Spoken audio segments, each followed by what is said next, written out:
जय सिया राम। जय जय श्री सीताराम। समस्त भाइयों बंधुओं को हमारा सत सत प्रणाम। मैं चंद्रमणि शास्त्री प्रयागराज से आप लोगों के समक्ष फिर शरद पूर्णिमा के विषय में वीडियो लेकर आया हूँ। शरद पूर्णिमा का विशेष होता है महत्व। अश्विनी शुक्ल पक्ष के महीने में शरद पूर्णिमा आती है और किस तारीख को पड़ेगी शरद पूर्णिमा, उसके बारे में विशेष रूप से जानकारी। सबसे पहले हम बताना चाहते हैं शरद पूर्णिमा का त्यौहार जो है 16 अक्टूबर को व्रत की पूर्णिमा रहेगी और 17 अक्टूबर सन 2024 को स्नान और दान की पूर्णिमा रहती है। शरद पूर्णिमा पे हमें क्या करना चाहिए, इसे विशेष रूप से जानकारी हमें होना चाहिए।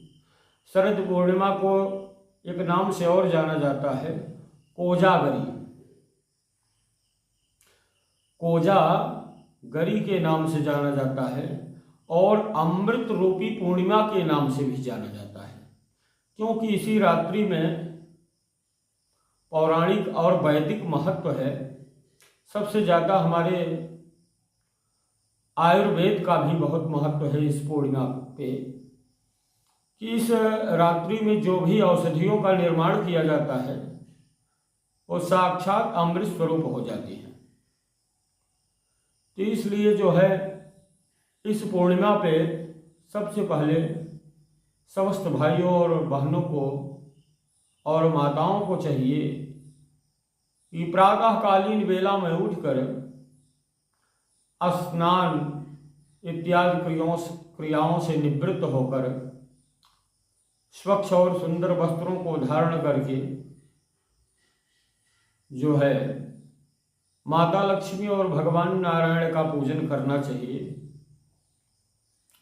विधि विधान से पूजन करना चाहिए। ऐसा उल्लेख मिलता है समुद्र मंथन के दिन, उस समय शरद पूर्णिमा के ही दिन माता लक्ष्मी का भी प्रादुर्भाव हुआ था।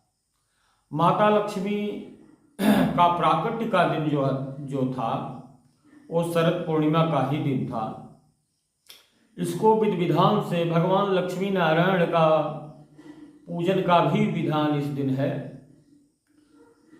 तो सभी भाइयों को चाहिए कि दिन में विधि विधान से भगवान नारायण और लक्ष्मी माता का विधि विधान से पूजन किया जाए। उसके बाद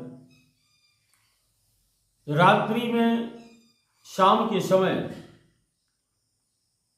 जो है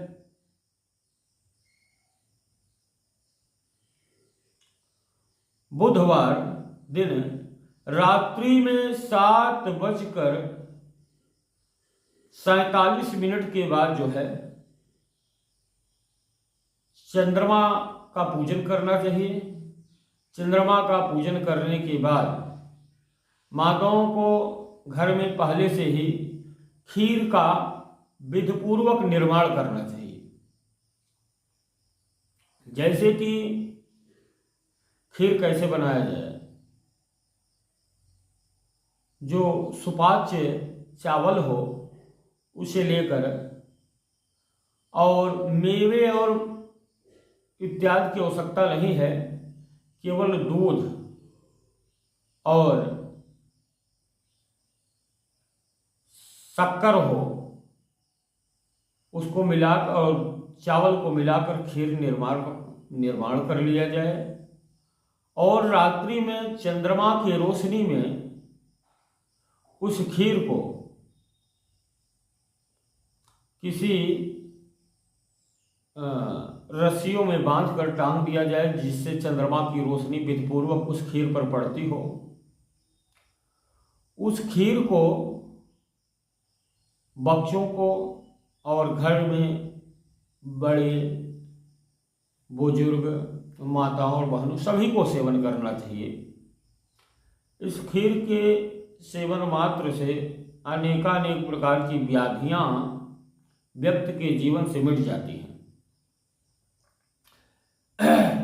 और शरद पूर्णिमा के ही दिन भागवत में एक कहानी आती है कि भगवान श्री कृष्ण बांके बिहारी जी गोपियों के साथ रास भी रचाए थे, और इस रात्रि में जागरण भी करना अत्यंत आवश्यक होता है। इस रात्रि में जागरण करना चाहिए और भगवान नारायण और लक्ष्मी का विधिपूर्वक पूजन करना चाहिए,